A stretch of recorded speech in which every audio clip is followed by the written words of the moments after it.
Oke teman-teman, konten itu jangan jadi beban ya. Kita konten dulu, mulai dulu seperti ini teman-teman, kita peragain ya. Misalkan ini kita lagi di dalam ruangan teman-teman ya. Nah ini kita mau bikin ngopi dulu teman-teman. Masya Allah, nih nikmat banget.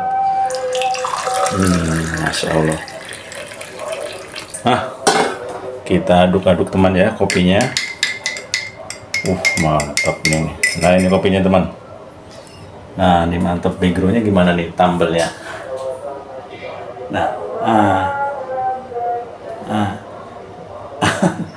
Oke teman-teman, jadi gini, konten itu nggak harus di tempat yang bagus atau tempat yang mewah. Konten itu di mana aja pun bisa teman-teman, asal kita ada kemauan. Satunya kemauan ya. Jadi bikinlah konten yang original ya.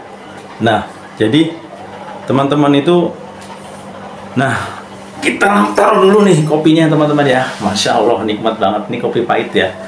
Jadi teman-teman ini konten itu nggak harus, nah kita pakai tripod nih ya, nggak pakai tripod. Jadi itu ya teman-teman, jadi konten itu jangan jadi ban. Nah konten itu, nah ini, jadi teman-teman harus butuh alat tripod ya. Kalau nggak bisa beli baru, beli yang second aja teman-teman. Di pasar loak banyak tuh.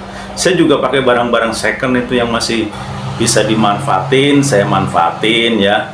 Yang karena harganya juga murah teman-teman. Lihat dulu, cek dulu gimana kondisinya ya. Jadi gini teman-teman ya, dimanapun kita jadi ide konten ya.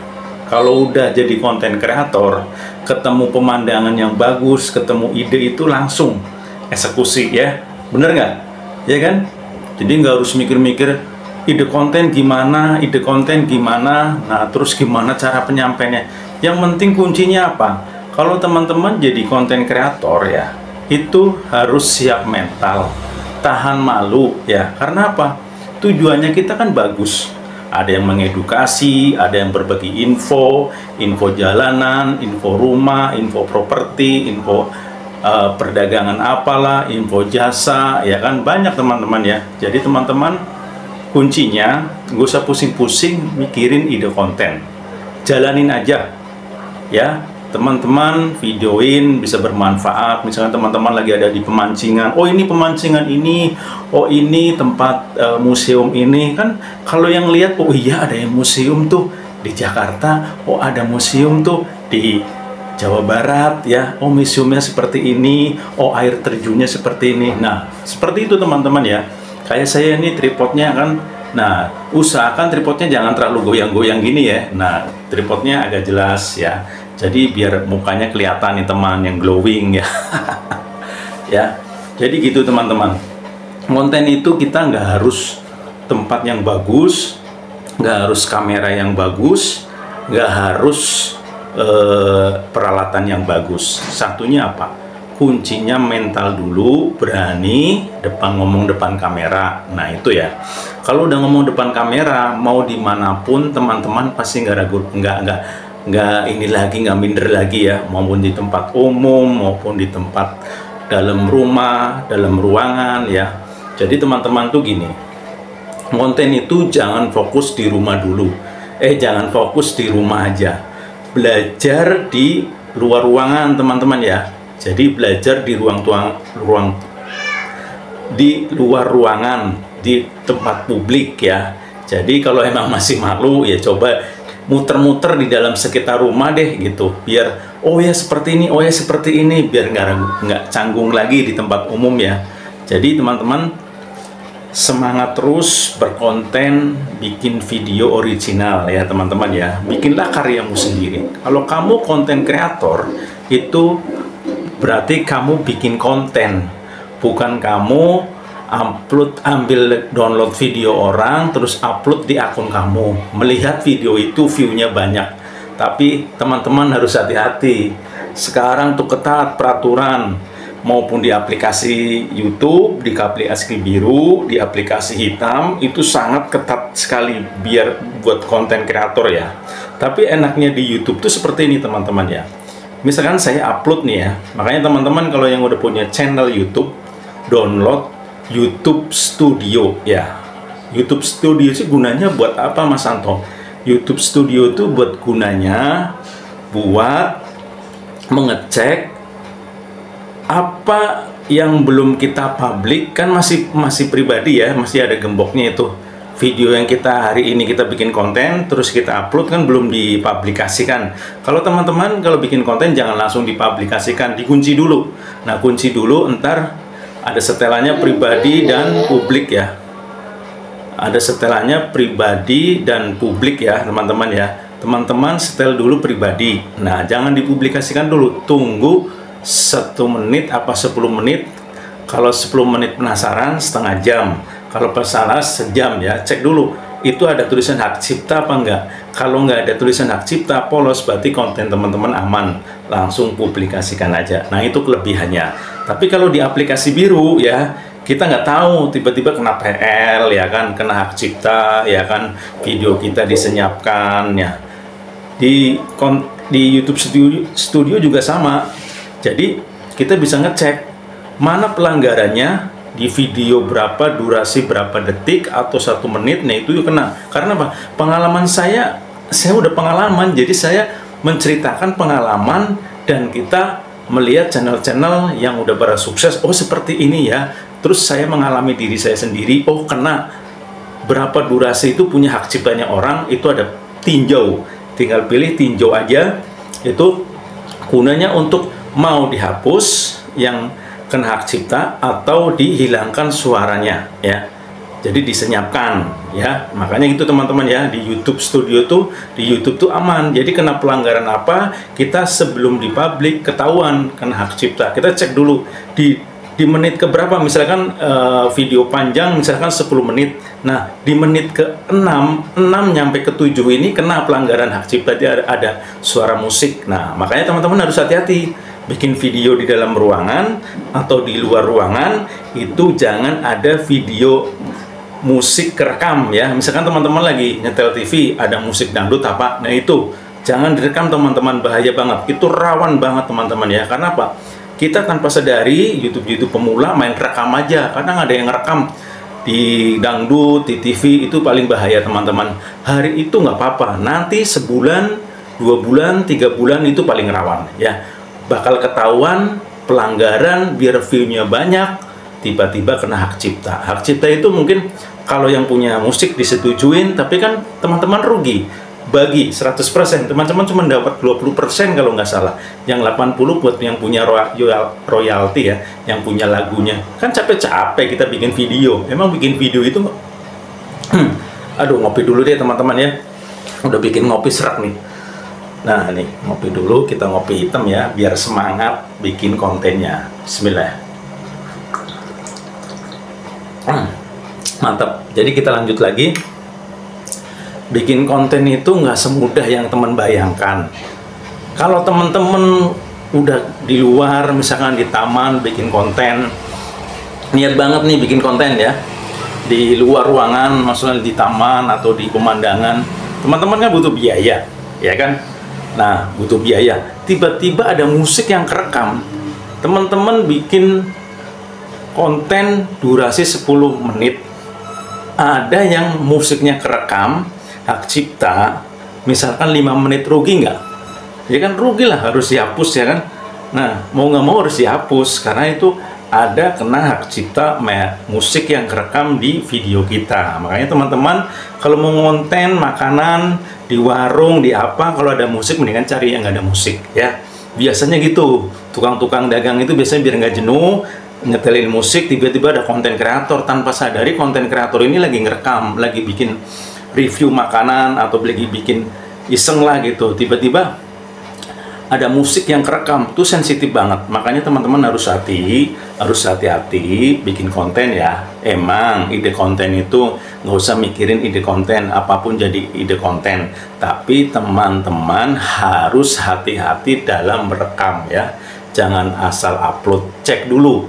Kalau di YouTube tuh paling gampang, cek di YouTube Studio bahwa video itu kena hak cipta apa enggak ya. hak cipta musiknya apa enggak, ada musik yang kena pelanggarannya apa enggak. Nah itu, jadi tetaplah berkarya teman-teman ya, jangan pusing-pusing mikirin ide konten ya. Dimanapun bisa jadi konten, yang penting kontennya bermanfaat. Nah kayak saya ini ya, mungkin teman-teman lagi nonton, oh iya ya mas, emang nggak boleh tuh merekam-rekam diupload di video ada musiknya. Cobain aja kalau nggak percaya. Soalnya apa? Yang recover video orang, musik orang itu kena juga, ya nggak? Karena apa? Kita nggak usah lah bikin-bikin seperti itu, karena rugi sendiri ya. Kita udah capek-capek bikin akun YouTube, tiba-tiba kena hak cipta, tiba-tiba kena pelanggaran, capek doang kan, kasihan gitu kan. Kita udah editing, kita udah beli paket data, yang paket data yang ada wifi harus dibayar ya, yang udah perjalanannya jauh, misalkan kita niat konten nih di tempat umum, di pasar atau di pasar malam atau di pasar tradisional, tanpa sadari kita itu ada yang kerekam, yang lagi nyetel musik, yang lagi viral. Nah itu kena itu teman-teman ya, kena hak cipta. Karena apa? Sensitif banget di YouTube ini teman-teman ya. Makanya teman-teman harus hati-hati bikin konten ya. Ya sebenarnya apapun bisa jadi konten ya, kalau konten itu original. Tapi originalnya konten kita, ada musik yang kerekam nggak, musiknya orang. Nah itu ya kan, itu teman-teman ya. Yang penting nggak usah pusing-pusing mikirin ide konten ya. Yang mau jadi konten kreator ya, kalau nggak mau jadi konten kreator nggak apa-apa. Yang penting kalau yang mau fokus jadi konten kreator, dimanapun bisa jadi ide konten kreator, bisa jadi. Nggak usah pusing-pusing mikirin ide konten, dimanapun bisa ya. Yang penting teman-teman satunya apa? Action ya. Percuma teman-teman banyak mikir kayak gini tapi nggak langsung lakuin ya, percuma teman-teman harus lakuin dan dicoba ngomong depan kamera ya. Kalau nggak ngomong depan kamera ya coba aja rekam kamera ya, tapi suatu saat juga biar tahu akun kita itu yang punya siapa ya kan. Kita bukan artis, tapi kita berusaha menciptakan video-video yang bermanfaat buat teman-teman ya kan. Sekarang udah zamannya media digital teman-teman ya. Media digital, aplikasi biru, aplikasi hitam, apalagi YouTube ini bisa untuk mempromosikan. Misalkan teman-teman punya jasa ya, jasa apalah, semprot WC ke, jasa apa ke, jasa nyapu ke, jasa cleaning service ke, misalkan punya produk ke. Nah teman-teman bisa promosiin lewat YouTube ya. Karena apa? Ini jangkauannya tuh luas teman-teman, seluruh dunia. Beda teman-teman kalau pasang baliho, misalkan baliho di daerah situ ya orang-orang itu yang tahu ya, hanya sekedar lewat doang. Tapi kalau YouTube, aplikasi biru, aplikasi hitam, itu menyangkup seluruh dunia teman-teman ya. Jadi teman-teman, satunya kuncinya apa? Kuncinya teman-teman siapkan mental kita, jangan mental pemalu ya.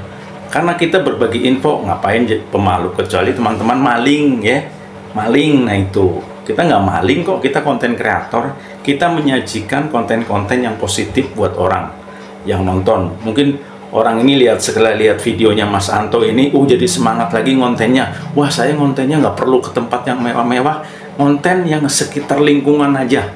Karena apa? Penonton kita itu seluruh dunia, kita nggak ada yang tahu teman-teman. Tiba-tiba entah seminggu, entah 2 bulan ke depan video kita meledak. Entah seminggu, entah 2 bulan ke depan, entah 1 hari kita upload, besok 2 hari dagangan kita ada yang laku ya, melalui channel YouTube kita ya. Jasa kita ada yang make ya kan. Misalkan teman-teman punya produk, teman-teman punya produk apa, jenis apa, usaha apa, promosiin aja di YouTube ya nggak teman. Sekarang kan banyak tuh yang endorse konten kreator. Itu karena apa? Itu jangkauannya luas ya, jangkauannya luas sekali, cepet lagi. Upload hari ini kalau lagi meledak view-nya bisa hanya setengah jam bisa ribuan penonton ya kan.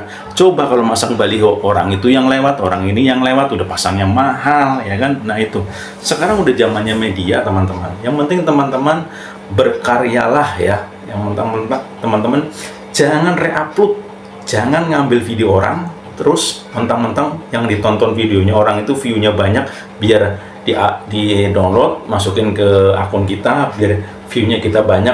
Suatu saat pasti kena. Kenanya apa? Kenanya yang punya video asli itu bisa melaporkan bahwa video yang Anda upload punya saya. Kalau nggak mau dihapus, saya laporkan ke plafon ini. Nah ya, jadi teman-teman itu harus hati-hati mengupload, dan dimanapun bisa jadi ide konten. Gak usah mikir-mikirin ide konten, yang penting kita mulai dulu. Yang penting satunya apa? Punya handphone ya, bisa buat ngerekam. Gak usah handphone bagus, handphone jadul pun bisa.